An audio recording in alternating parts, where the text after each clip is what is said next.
Hello and welcome back to my channel, everyone. Today I will be covering UFO sightings and alien encounters in the state of New York. Before we get into it, please remember to like, subscribe, and comment as it really helps my channel out and I really appreciate it. If you want to check out more of my paranormal videos, you can click the pop-up on the top right corner for a full playlist. So without further ado, let's dive into it.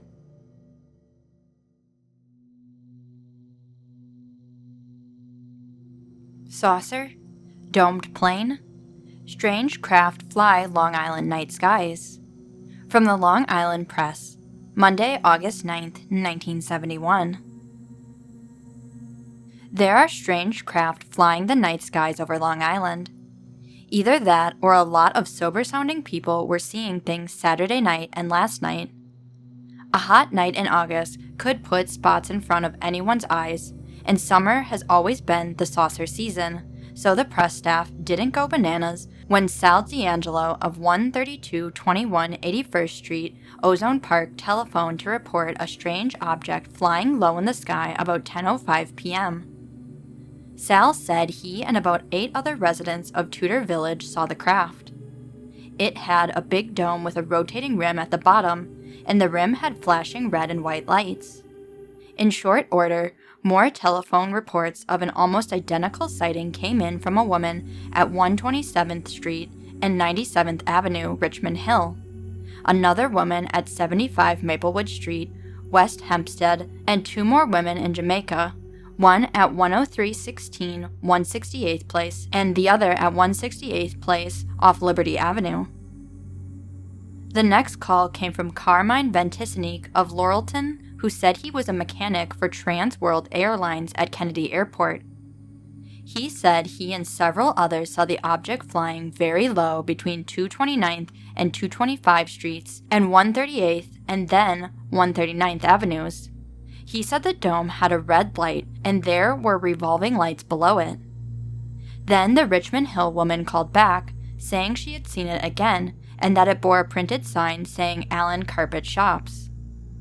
Then Sal D'Angelo called back at 11 p.m. to say he and other people had seen it again. One man running stark naked out of his shower because he didn't want to miss anything. Sal swore the thing had no sign saying Allen Carpet Shops, and added that there was a small plane circling above it. All this induced one veteran editor to hike to the roof of the press building for some personal observations. All I saw, he said later, was a big fat full moon.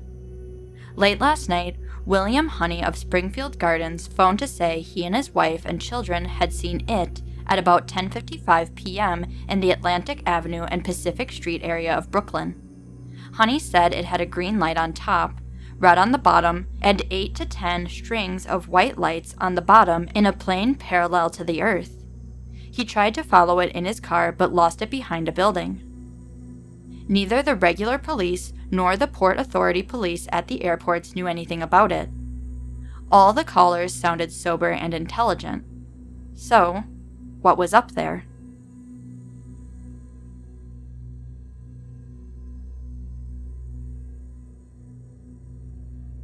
UFO sightings told by Metroland men.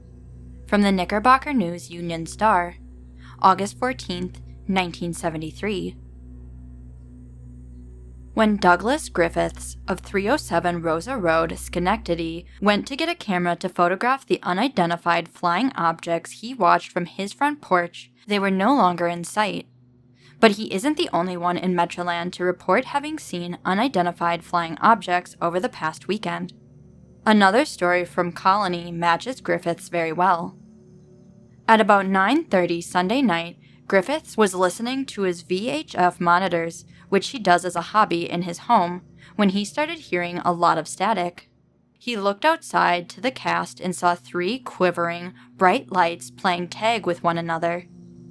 I'd say they were about 3 miles away, Griffiths said. The static on his monitors disappeared as soon as the UFOs went away.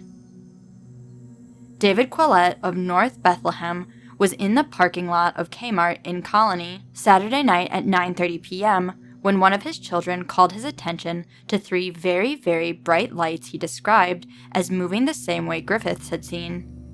Quillette and his 3 children stood and watched the objects for about a half hour. They covered the whole horizon in about 30 seconds, Quillette said, making rapid swirling patterns and sometimes standing still. I've never seen anything like that in my life, he added. Quillette said he estimated the UFOs at about 60 to 70 miles high, quite a bit higher than the lights Griffiths saw the following night. Both men say they rubbed their eyes a little at first, but became convinced they weren't seeing things when the UFOs remained in sight for several minutes. We live here. Why can't somebody live up there? Griffiths asked. We ought to get together and exchange our knowledge, he added.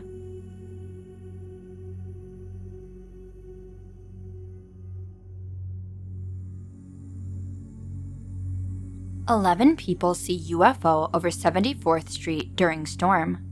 From the Home Reporter and Sunset News, June 1973. Monday night, the end of the holiday weekend, was a night of furious wind and lightning storms here and throughout the surrounding areas. Tornado warnings were issued for New York. A woman telephoned this newspaper on Tuesday, reporting a phenomenon she had seen the previous night and inquiring whether or not this office had received any other reports on the subject. She declined to give her name, saying that she is a member of many community organizations and that she might be thought crazy. The woman claimed that she was visiting the home of her sister's friend, which is an apartment on 75th Street between Ridge Boulevard and 3rd Avenue, on Monday evening.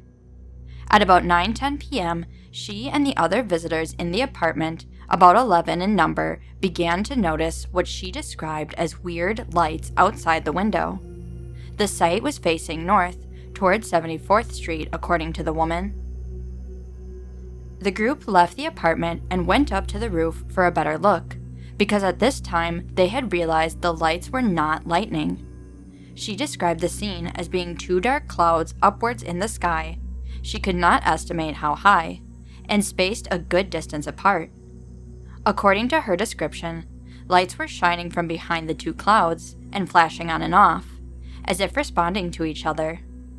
Within each dark cloud was a small red light, constantly traveling in circular motion, then straight up and down, the process being constantly repeated.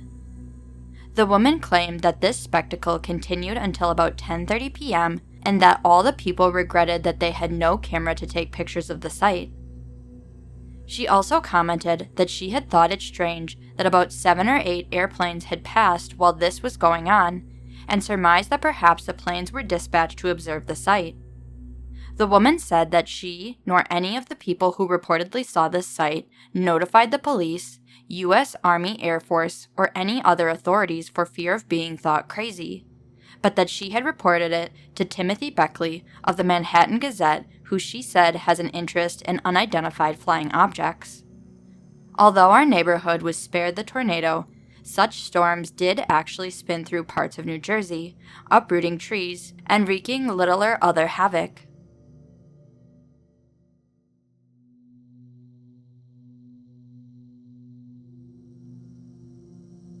Wallkill folks spot UFOs in valley skies. From the Walden, New York Citizen, October 30th, 1974. Those pesky UFOs are back in the skies over the Wallkill Valley. Residents of the Wallkill area reported 2 sightings during the last week. The first was by John Yackel of Route 208, a Wallkill teenager who spied an object flashing red, blue, and green lights as it hung motionless just above the western horizon. The second sighting was made by Mr. and Mrs. Ann Schulz and her son-in-law and daughter, Mr. and Mrs. Alfred Smiley of Buena Vista Avenue. Young Yackel was obviously shaken by his sighting early Thursday evening. "I think I just saw a UFO," he said in a telephone call to the Citizen Herald. "I've been watching it for a half hour and it just stays there in the sky flashing red, blue, and green lights."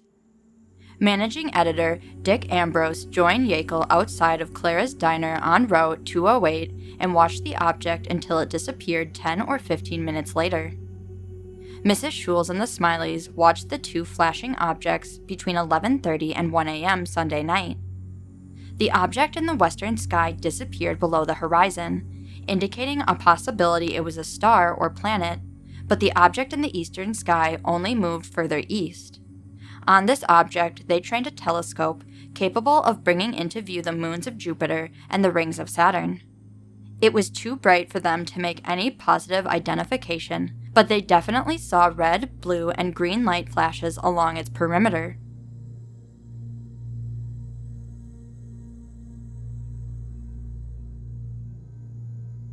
Was giant orange object in Annadale Woods a UFO? From the Staten Island Advance, Friday, February 14th, 1975.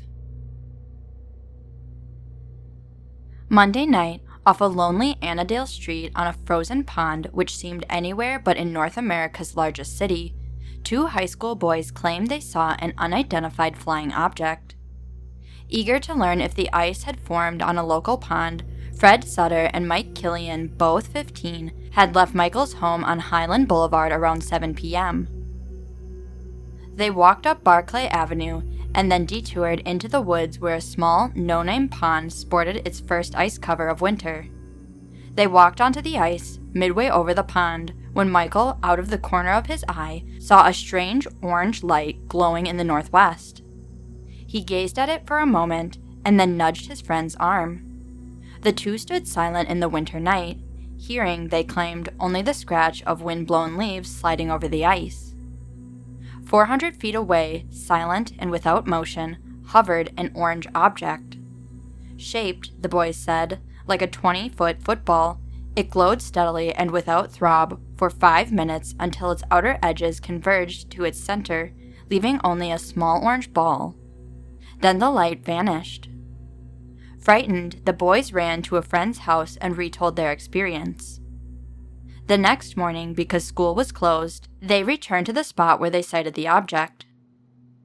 The trees there, no thicker than baseball bats, had been broken 4 or 5 feet above the ground. Their barks charred and blistered. The thicket tangled and pushed closer to the earth than the surrounding brambles. The boys do not know what they saw. Perhaps they saw nothing. The 2 Tottenville High School students could be playing a prank, or they may have been a scant 125 yards from a UFO. They say they saw something. They claim they are telling the truth. The Advance investigated and found the wooded area charred and disheveled, as the boys claimed. Unfortunately, because snow covered the ground, no detailed examination of the site could be made. If the boys saw something on that cold night, there may be a rational explanation. Scientists have shown that the air around high-voltage wires can ionize and turn different colors. The aura has been mistaken for flying saucers in the past, but in this case, there were no electrical wires within 200 feet of the singed trees. It is also possible the boys saw a fire burning in the trees, but they said they heard nothing, and claimed they saw a ball and not individual flames. Light reflecting off passing clouds is another explanation, but Monday night, the sky was clear. So the mystery remains, and whether prank or reality, something happened on Monday night, on a secluded road in Annadale.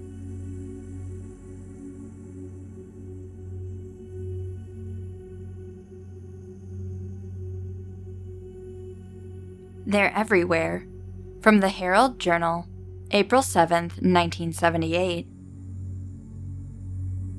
An unidentified flying object was again seen in the Baldwinsville area last night, while a second UFO was reportedly sighted in Southwood at the opposite end of the county, sheriff's deputy said. 2 men, William Colton, 27, and Robert Waltz, 21, both of Van Buren, were driving along Route 48 shortly after 7 p.m., deputies reported, when they observed a bright ball of white light in the sky. The men told Deputy Thomas Grobesmith that the ball of light was traveling west at a high rate of speed when it suddenly stopped in mid-air and remained motionless. After several minutes, Grobesmith was told the light went out and a series of red, green, and blue flashing lights came on. Just as suddenly as it appeared, the men said, the multicolored lights went out and the object disappeared. Grobesmith said a check with radar controllers at Hancock Airport revealed there were no unusual blips on their scopes at the time. About an hour later, a group of teenagers related to deputies of their UFO sighting in Southwood near Jamesville.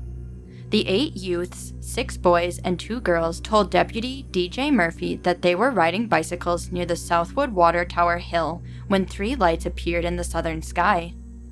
The reported UFO hovered over the hill, lighting it up like daytime, the youth said, before it quickly disappeared from view. Deputies combed the area on foot while the department's helicopter searched from the air, but no signs of the UFO were found. A check with neighbors, Murphy said, as well as another check with radar controllers, came up with negative results. Last night's sightings follow an incident Wednesday in which a member of the Baldwinsville Police Department and his family observed a UFO behind their home on East Sorrel Hill Road. The UFO, with multicolored lights, reportedly hovered over a wooded area near the home for about 10 minutes before it disappeared. A brief electrical power outage in the area coincided with the sighting, authorities said. During that sighting, the sheriff's department has received more than 30 calls from persons who said they saw the UFO. According to Sergeant M.J. Tuahay, most persons who called lived in the Cold Brook or Baldwinsville areas and reported seeing basically the same thing. Tuahay said there was no way to tell how many of the sightings were legitimate, although he felt most of the persons were not crackpots. You will get a number of crackpot calls, Tuahay said, but he noted that a number of people he talked to offered to take lie detector tests to prove they were telling the truth. Besides receiving calls from Baldwinsville Wednesday, Tuahay reported receiving a call from a man who allegedly sighted a UFO near Bridgeport the same night. Tuahay did not release the man's name, but said he was reportedly a Vietnam veteran and a helicopter pilot. The man related to Tuahay that he and a friend were driving along Route 31 at about 11 p.m. when they saw a cluster of white lights in a field. The man said the lights were attached to a diamond-shaped object that was just hovering about 50 feet above the ground. The object was not a helicopter or any other type of aircraft that he knew of, the man said. He noted there was no sound coming from the object. The only sound that was made was a whooshing noise when the object suddenly took off at a high rate of speed, the man told Tuahay. According to Tuahay, all the information he has received will be turned over to the Center for UFO Studies in Evanston, Illinois. Tuahay said the center has the right equipment and personnel to handle UFO investigations. The director of the center, Alan Hynek, formerly worked for the U.S. Air Force's Operation Blue Book, which studied UFOs. The Air Force unit was disbanded in 1969.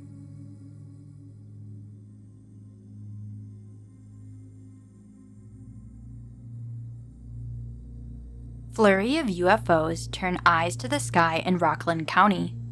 From the New York Times, September 6, 1976. Some strange things have been reported in the skies over Rockland County lately.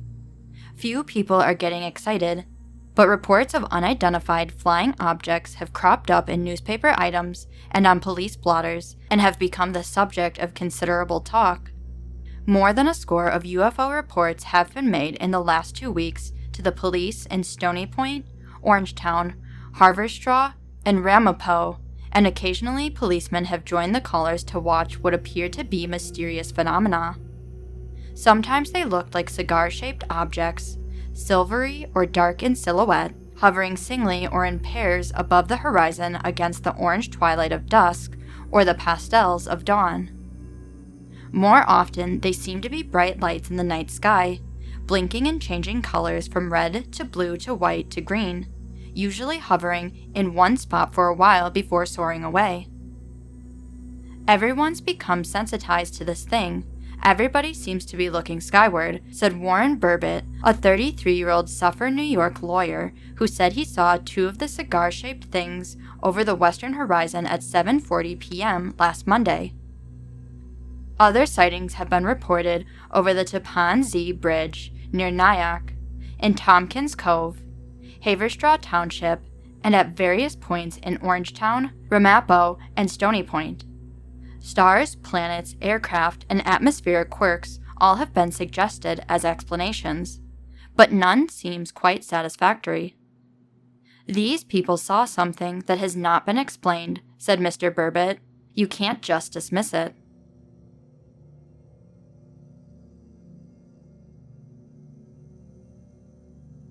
Beville family reports UFO. From the Herald Journal, April 6, 1978. As far as the Dennis Kitavelis family of Baldwinsville is concerned, an unidentified flying object with flashing lights appeared near their home on East Sorrel Hill Road last night, sheriff's deputies said. Coinciding with the appearance of the UFO, authorities said, was the brief interruption of electrical power in the area and the report by radar controllers at Hancock Field of an unidentified blip on their radar scopes. Kitavelis, 32, a dispatcher for the Baldwinsville Police Department, related to Deputy Richard Delia that he and his family observed the UFO for about 10 minutes hovering above a wooded area near their home shortly after 10 p.m. The object was oval-shaped and had red, blue, yellow, and green lights across the middle of it. The lights were flashing as the UFO seemed to slowly revolve around it. Delia was told that as the UFO hovered above the woods, it appeared to rock back and forth and at times would move in a rectangular-shaped pattern. Mrs. Kitavelis said as they were watching the object, a passenger plane passed under the UFO as it made its approach to Syracuse. The pilot of the aircraft reportedly told deputies later that he believed he observed the power blackout but did not see the UFO. After the plane flew by, Kitavelis' son said he saw 2 flashes of white light come from the UFO and arc to the ground below. At the same time, the lights in the home went out.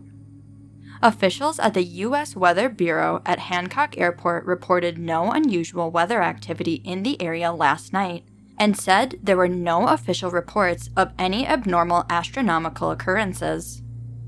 A Niagara Mohawk spokesman said there were 2 brief, consecutive interruptions in power at 10:15 last night along the company's 115,000-volt line between the Long Branch substation north of Liverpool and Mortimer substation just south of Rochester. No Niagara Mohawk customers were affected, however, the spokesman said. Some 3,000 homes in the Jordan L. Bridge area, served by New York State Gas and Electric Power Corp., did lose service briefly, according to a spokesman for that utility. Duration of the 2 interruptions in service totaled less than 40 seconds, according to the spokesman for the 2 power companies. Both companies are tied into the same substation just south of Rochester. Neither company had determined the cause of the power outages, but both were to investigate today.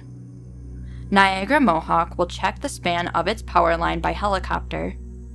Deputies said when the lights came back on, the family looked outside for the object, but it had disappeared. Deputies were then summoned. Also dispatched to the area was the department's helicopter, but no signs of the UFO were found. The crew did report, though, that they observed the 2 flashes of light earlier and the temporary blackout out to the west as they were flying near Assumption Cemetery. While in radio contact with the Hancock Field, the crew said they were told of the unidentified blip on the radar scope that appeared in the area of the Kitavelis sightings. Controllers said that due to the time of the year, the image on their scopes could have been a flock of geese. Last night's UFO sighting follows an incident about a week ago in which 3 Syracuse police officers and 2 residents observed a UFO on the city's south side. The object reportedly flew away at a high rate of speed when the city's helicopter was sent to the scene to investigate. A probe of both sightings is continuing.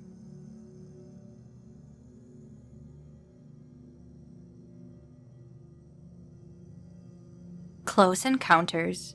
From the New Times, November 5th, 1978.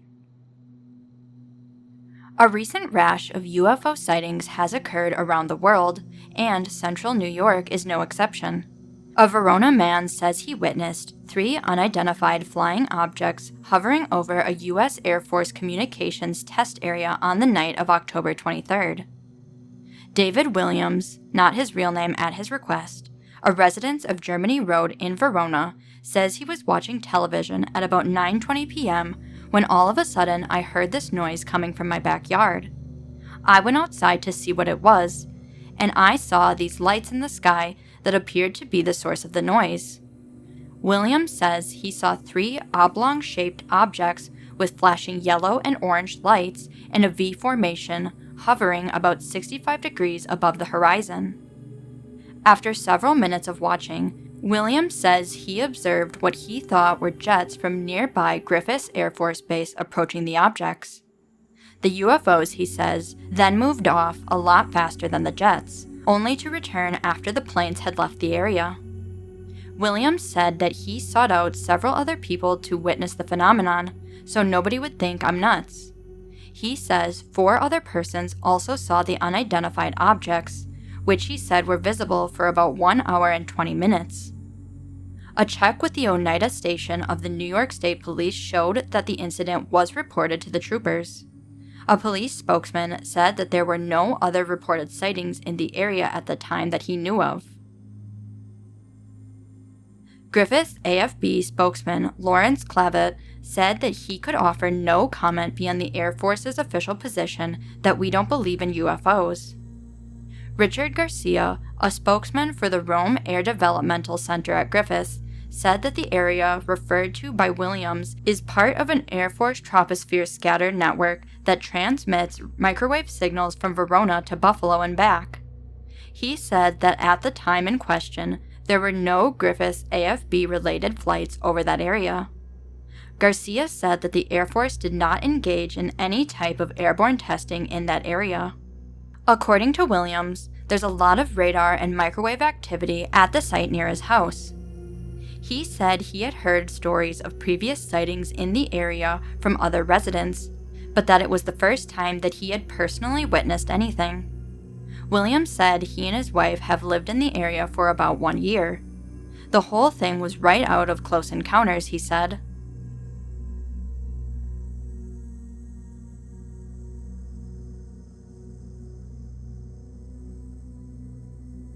County cop says he sighted UFO.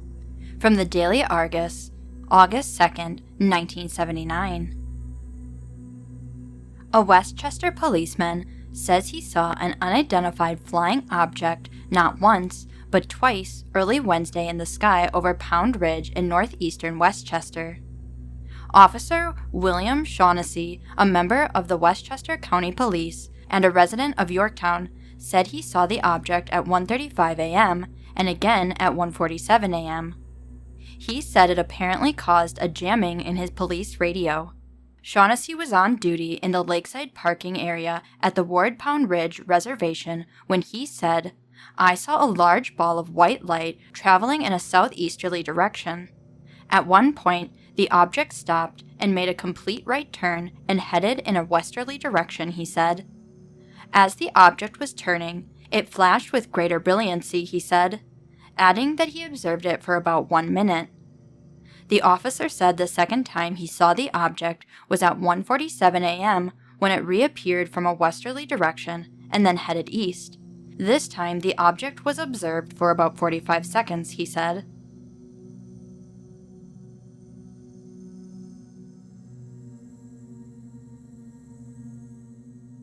Spoon flies over Somers. From the Yorktown Heights News, August 14th, 1979. Something is going on in the North County, and that something is only happening to police officers. Saturday at 6:15 a.m., an unidentified flying object shaped like a spoon was spotted floating across Somers. Observed by Westchester County Corrections Officer Keith Jorgensen and his wife Connie as they drove north on Interstate 684 at the Route 138 overpass, the UFO was described as floating, handle first towards Connecticut over the Golden's Bridge Shopping Center. Jorgensen said his wife made the first observation and called his attention to it. At first, they both thought it was an airplane. It was similar in design, but on second glance, they realized it was no airplane I have ever seen, said Jorgensen. The front of the craft was the handle, and the spoon area had a bubble-like appearance. The forward portion had a set of small wings. Off those wings came what appeared to be a large antenna system with 2 or 3 spherical objects attached, said Jorgensen. The rear portion, or spoon area, of the UFO had a similar set of wings and antenna system, but much larger. Jorgensen said the object was charcoal gray in color and left no visible vapor trail. They were able to observe it for 5 seconds and reported their observations to the State Police Barracks in Somers. The Richfield, Connecticut Police Department said they did not receive any reports on UFO sightings or landings Saturday night to coincide with the Golden's Bridge spoon. Golden's Bridge is 4 miles north and west of Pound Ridge Park, where Westchester County Patrolman William O'Shaughnessy made his close encounter a week ago. He observed a brightly lit saucer object flying erratically, which evidently interfered with the proper functioning of his radio. O'Shaughnessy had to report his sighting by using a payphone, at which point he discovered his headquarters could not contact him. The interference lasted for 45 minutes. In August 1976, Yorktown patrolman Joseph Kuozi had a similar experience. In the early hours of the morning, he observed multicolored lights 1,000 feet in the sky over Route 118 and Commerce Street. He observed erratic movements that appeared and disappeared for a period of 2 hours.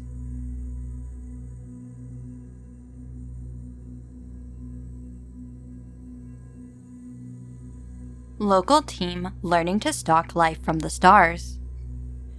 From the Schenectady Gazette, November 19th, 1979. It's been a year since the Indian Lake UFO incident, and the investigation is still continuing. An area man involved in the case from the beginning recently led a seminar to teach others how to research and document UFO phenomena. Dan L. Lewinsky, a city patrolman and now chief investigator in the upstate New York for the Scientific Bureau of Investigation, based in Staten Island, was called to the Moose River Plains area to investigate the tale of 2 New York City men who had reported an encounter with a UFO. It was Lewinsky's responsibility to objectively gather data on the incident. In outlining the case, he explained the 2 men were camping at the Moose River Plains Reservation. Early in the evening, one of the 2 went to the car trunk to get some food and saw a flashlight out of the corner of his eye. What allegedly appeared was a large, cigar-shaped metallic object which glowed softly. There were red and white lights on either end. The 2 men looked at it, decided it was getting too close, and left the campsite. They drove fast over the 15 miles of logging road leading to the campsite. Lewinsky said a second object had appeared and kept pace with the car's maneuvers. At the gatehouse, the keeper was getting a lot of interference on his television and went to fix it when he saw the car come speeding through the gate area. Lewinsky said the gatekeeper saw a bright light upend itself and go behind a mountain. The men went into the gatehouse and were described as noticeably upset. They then went to the state police barracks and told their tale. They refused to return to the site and slept in their car in the barracks parking lot. Lewinsky said he was called in by the state police and told an officer went to the campsite and found the lantern on and other signs which indicated the 2 had left in a hurry. A check was made with other campers the next day, and one said he saw bright lights near the gatehouse about 7:30 p.m. Lewinsky said Indian Lake residents saw a lot of things in the sky that night. Once the word was out, the residents kept an eye on the sky for a week, but nothing was reported, he said. The 2 men returned home to Staten Island. There, they became physically ill with what appeared to be a bright red sunburn on their faces. They had trouble sleeping and experienced nightmares, suffered nausea, headaches, and irritation of the eyes and sinuses.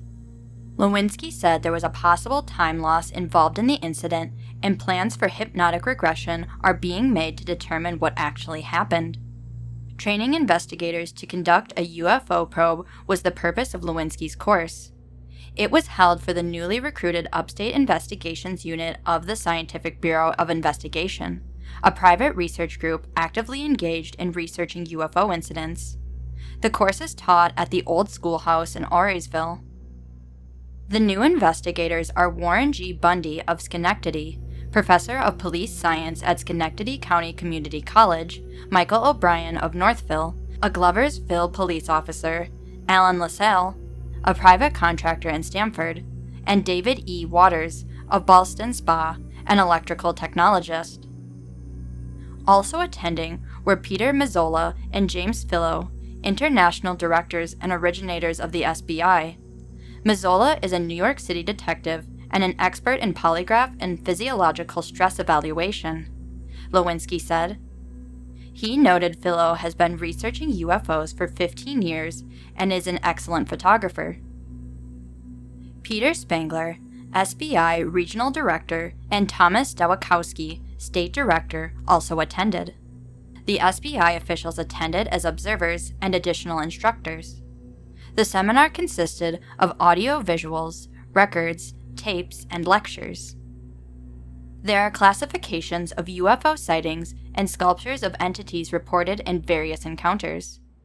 Included was Oscar, the life-size bust the SBI commissioned an artist to create. The entity appears in many abduction cases according to Lewinsky. The classifications of UFO encounters include CE1, an object seen within 500 feet which is of normal appearance or identifiable. CE2, the same as CE1 except there is interference with the environment such as depressed, burned patches, or electromagnetic effects. CE3, citing a living entity involved with a UFO situation. And CE4, an abduction case where an entity has exerted some control for a period of time over a human. Demonstrations were given using a miniature UFO scene mock-up designed by Lewinsky.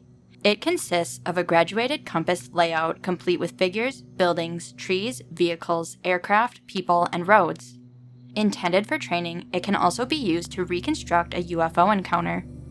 Lewinsky said such a reconstruction aids the investigator in determining whether a sighting was a UFO or a misrepresentation of natural or man-made phenomena. A simulated UFO landing site was created to allow investigators to become familiar with procedures and equipment. A 7-foot area of ground was depressed in a circle, and some weak radioactive material was planted. The investigators cordoned off the area and checked it with Geiger counters. Plaster casts of the indentions were made. Methods of taking core samples were also demonstrated, and the investigators were shown how to magnetically map a car to see if it had been affected strongly by a magnetic force. At night, the investigators visited a small private observatory where a large telescope and astronomical binoculars were demonstrated. Lewinsky said the ability to separate UFOs from identifiable flying objects was stressed throughout the seminar as one of the most important for the UFO investigator.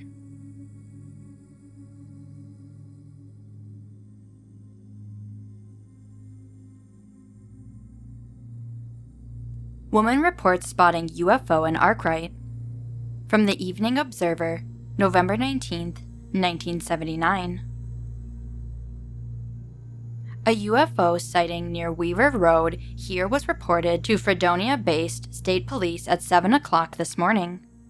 Rosemary Sabatino, who lives on Weaver Road, reported seeing the object over some trees for about 20 minutes. She said her 8-year-old son also saw the UFO. Mrs. Sabatino described the UFO as being shaped like a seashell or egg with a large laser or ray-like light on the front. She said the light was almost like a jet exhaust, except that it was moving in the opposite direction that an exhaust would normally go, almost as if it was pulling the object. Mrs. Sabatino said the UFO reversed from a horizontal to a vertical direction and went over the horizon and came back. During the sighting, she noted a smaller light dropped from the object and moved away to the right and then down into a slanting motion, disappearing in the woods. She described the small light as being similar to a bright star. Although the object was quite a distance away, Mrs. Sabatino pointed out that it was always close enough to make out features. She was not sure of the object's size, but noted that it was fairly large in the sky. "It wasn't an airplane," she exclaimed. Mrs. Sabatino saw 5 jets in the area 20 minutes after reporting the sighting, which she said was unusual for that area. State Police Sergeant R.W. Miller, who took the UFO report from Mrs. Sabatino, reported seeing a vapor trail, but noted that it was probably from the jets in the area.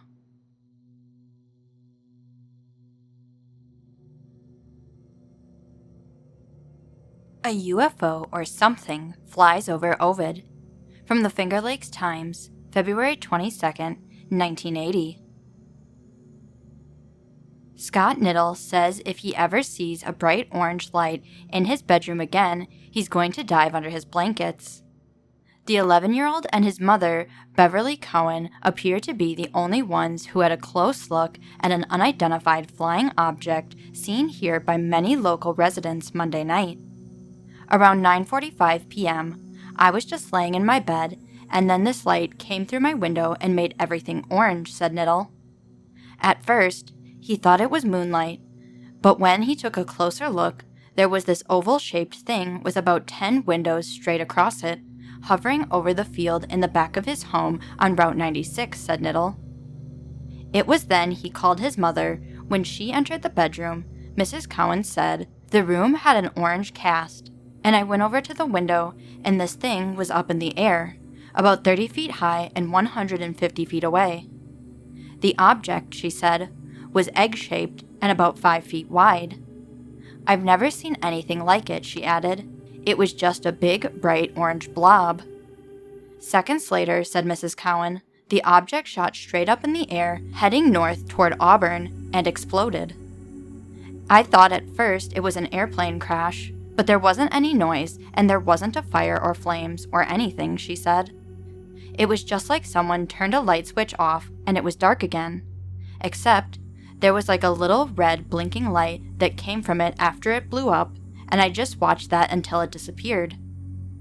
After calling several relatives for help, including her husband Art, who had been called in to fight a fire with the Ovid Fire Department, Mrs. Cohen said she discovered her son's eyes were bloodshot. Others in the area, like Myrtle Bullivant, also saw the object. She said she and her husband Fred watched it for about 4 minutes from the porch of their Orchard Street home. It looked like a round, reddish gold ball, almost orange color, and it must have been on fire, whatever it was, because we could see smoke swirling over the top of it, she said. Although Mrs. Bullivant said she hasn't figured out what the object was, there's one possibility she's ruled out. "It wasn't anything like a flying saucer by any means," she said. Shirley Derleth was sitting in the living room of her home near Boyce's Four Corners when she said she spotted what looked like this big orange ball hovering in the sky. She added that she watched it fade away until a little light appeared, and then it moved away and disappeared. "The experience," said Mrs. Derleth, "really scared me half to death because I didn't know what it was, and I still don't." The reason David Kaiser of Route 96 said he noticed the object was because the houses in the area were all lit up in an orange color. The object, he added, looked like a big flare and was really huge. Most who spotted the object were reluctant to discuss the sighting because they said they feared public ridicule. The area was searched by Seneca County Sheriff's Deputy Robert Favreau when Cohen reported the incident that night. "Nothing was found," he said, "but I believe they, Scott and his mother, saw something. It's just one of those unexplained things." U.S. Coast Guard personnel at the Lawrence C. Navigational Tower didn't detect any electrical disturbance in the area that night, said Robert Zemenek, Public Affairs Director at the Seneca Army Depot. "There were no tests being conducted and no one here saw anything," he added. But there's one man who has heard of several cases like this one. Bob Barrow, a field investigator with the Area Phenomenon Research Organization in Syracuse, said he's looked into hundreds of sightings in the central New York area. An egg-shaped object, he said, is quite a predominant shape in UFO sighting history. A disc-shaped object is the most prevalent, and the egg-shaped the next most common, he added. Windows in the objects, explosions with or without noise, and bright, blinking lights appearing after the explosions are reported frequently, said Barrow. Red or orange glows coming from the objects are also common, he added. In many cases where there seem to be bright lights involved, you will find that someone will get bloodshot or a burning sensation in their eyes, said Barrow. It's almost as if they'd been affected by ultraviolet light. It is also quite common that nothing is found at the scene of a sighting, he said. Frequently, there's not a trace of debris or anything, he added. It's just bizarre. The whole phenomenon is bizarre.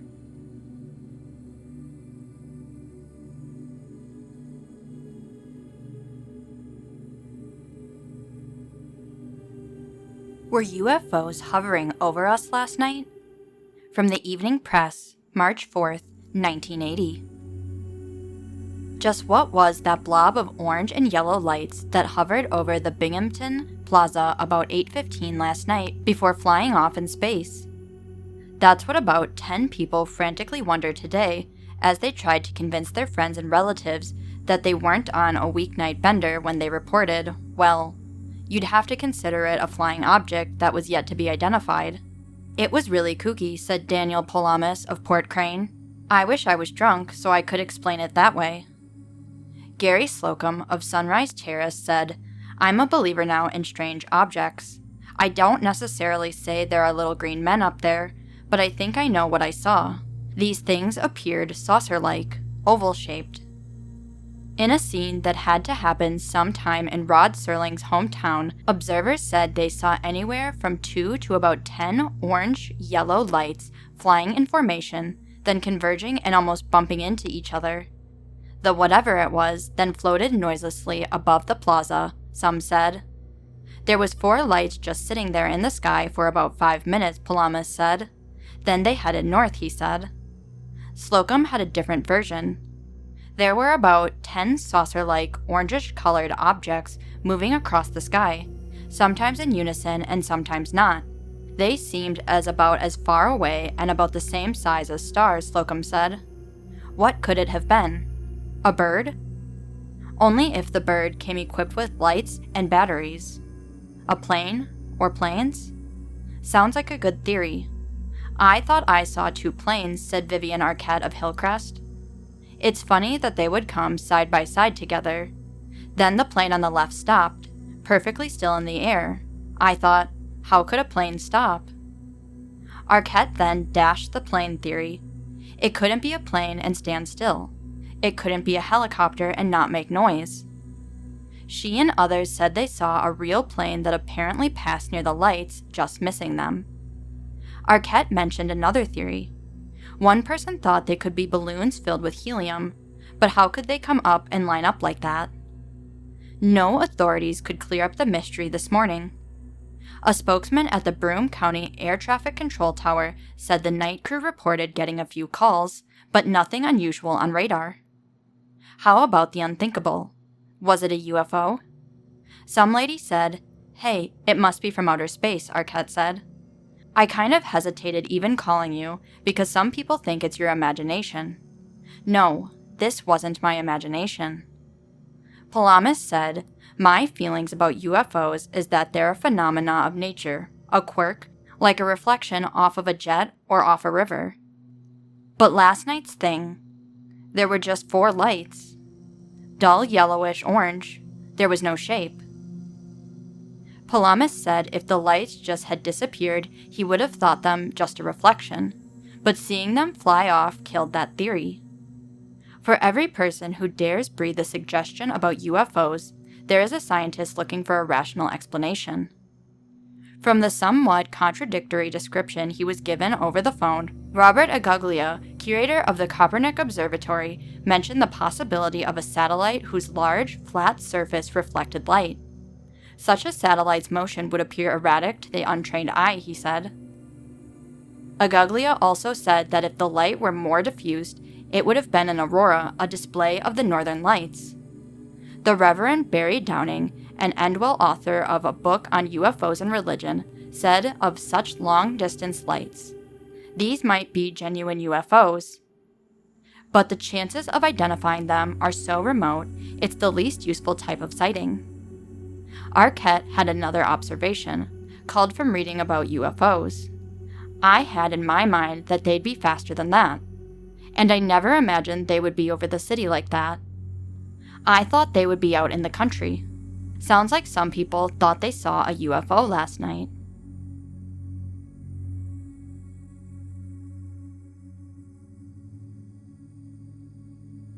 Westsiders dazzled by UFO sightings. From the Herald Journal, April 23, 1980. Why would a bunch of people who work the day shift around town gather at a spot on the west side at midnight, stand outside in 35-degree weather, and gawk at the sky until the birds chirp to greet dawn? Because each successive unidentified flying object they see dart across the sky bewilders them more. At the risk of being called crazier, I must admit, I've been among the various witnesses who collectively have spotted at least 82 objects and 24 sightings during the past 5 nights from the driveway of a friend's house at the corner of State Fair Boulevard and Waite Avenue. Some of the descriptions by witnesses vary, but 90% of the objects spotted generally come from the northern horizon and take 3 to 10 seconds to pass a field of vision of about 100 degrees before fading at a constant speed to the north. A few of the sightings of the apparently self-luminous objects involved only one object, but at least 21 of the sightings have involved from 2 to 20 objects. They make not a sound, and the better sightings appear to be 10,000 to 30,000 feet high, although most witnesses have agreed the height is very difficult to judge. While all of them simply give off a white glow, their apparent shape to me depends on the relative height. The closer the objects I have seen appear to be 4 to 5 times the size of a close star, and are shaped like an arrow with its stem cut short. Others have said they look like manta rays or pointed hearts. By my count, during the last 5 nights, there have been 4, 7, 3, 8, and 2 sightings respectively. The best time to spot them, according to a log of sightings maintained during the nightly vigil, is from 1 a.m. to 4 a.m. There have been at least 2 witnesses to each of the reported sightings, and 9 people saw a row of 6 objects yesterday morning. Those who see them express excitement, fear of the unknown, and a general concern they will be ridiculed by friends, co-workers, and relatives who weren't there. We might be nuts for reporting them, but I know what we saw, said Gary O'Brien, who, with Scott Harris, has hosted the UFO gazing parties that began with only a couple of witnesses late Friday, and have since mushroomed to a gathering of about 30 people who crane their necks toward the southern horizon for several hours early today. O'Brien and Harris are drafting technicians at Niagara Mohawk. About 15 of their co-workers came out last night. During the last 3 days, I've interviewed about a dozen UFO researchers, government officials, and skeptics. Officials at Hancock Airport and Griffiths Air Force Base in Rome said there have been no military exercises at the relevant times, and no official reported any unusual blips on radar. Alan Hendry, one of the more respected UFO investigators in the country, could not explain what we have seen. The most striking thing is the frequency, night after night, he said from his Atlanta home. What has now become a nightly vigil and a daily prayer for clear night skies started at 1:14 a.m. Saturday when Harris, standing in the driveway near the back door of the house he shares with O'Brien, started to lean back a bit to take a sip of beer. I just started to tip it, and I caught 'em, Harris said. They were quite close, I'd say 5,000 to 10,000 feet. I mean, they seemed close. What he saw that first time stunned him. There were 6 to 8 objects in the sky, formed in a pattern of a semicircle, he said. They moved from one horizon to the other in about 4 seconds. Harris and a friend, struck by the sighting, stayed outside for at least another 2 hours. They were rewarded. From 1:56 to 3:19 a.m., they had 3 sightings. The last was perhaps the most spectacular of any so far this week. According to Harris's notes, 15 to 20 objects did a full barrel roll in order. His diagram shows they were in a straight line across the sky, and the objects were relatively close together. An FAA official I interviewed the other day said we could be seeing the reflection of a huge ground searchlight off clouds overhead. When it comes to that theory, Bob Raphael, a disc jockey for WAQX, doesn't see the light. When parallel, then they did rolls, and 3 split up and went that way, and 3 went the other way, he said, explaining a spectacular sighting yesterday morning. It seemed like an organized light pattern. It didn't look like any reflection.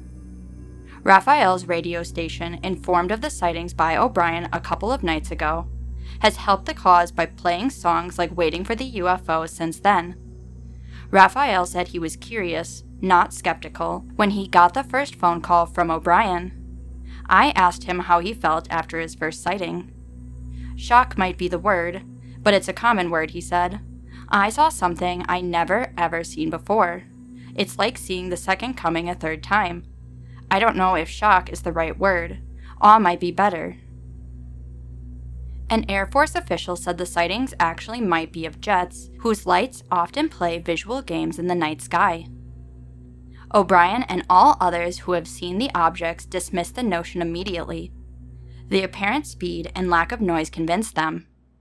There's no way that's a plane, O'Brien said, after one sighting, 'cause those 4 were bookin'. Some have suggested meteors. On that theory, Raphael said, I can't imagine meteors traveling in unison in a flight formation.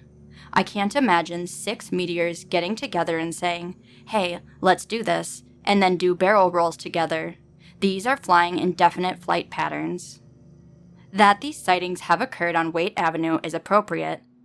There is a lot of time, probably 99.9% of the time, spent staring at nothing but stars. Many of the witnesses there wonder why hundreds, if not thousands of others don't see and report the same sightings. But most of them conclude the reason must be the long wait outdoors, combined with the unusually high speed of their flight. For example, there were about 30 witnesses at 1:18 a.m. today, all standing or sitting outside, waiting for the first show. A set of 4 passed over, but from a slightly different direction than usual. Only 4 or 5 people saw them, and the best view for those few was about 4 seconds. Craig Fox, general manager of 95X, said they looked like stars moving across the sky, which has been quite clear the last 2 nights. 3 were in front, and 1 was slightly behind them, he said. Some skeptics suggest geese. O'Brien's response, yeah, they flew over 3 Mile Island and got radiated so we could see them. One of the standing jokes among the witnesses is that citizens of the United States are in mighty fine hands if the objects are some kind of government project kept under wraps.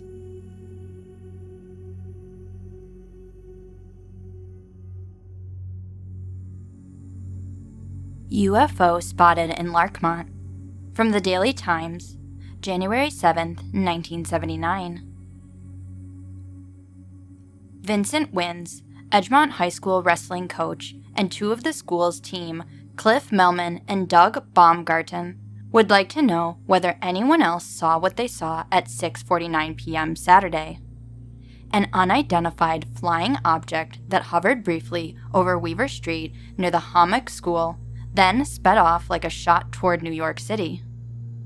Wynn said that 2 planes were in the air at the same time, and one of them appeared to be pursuing the object.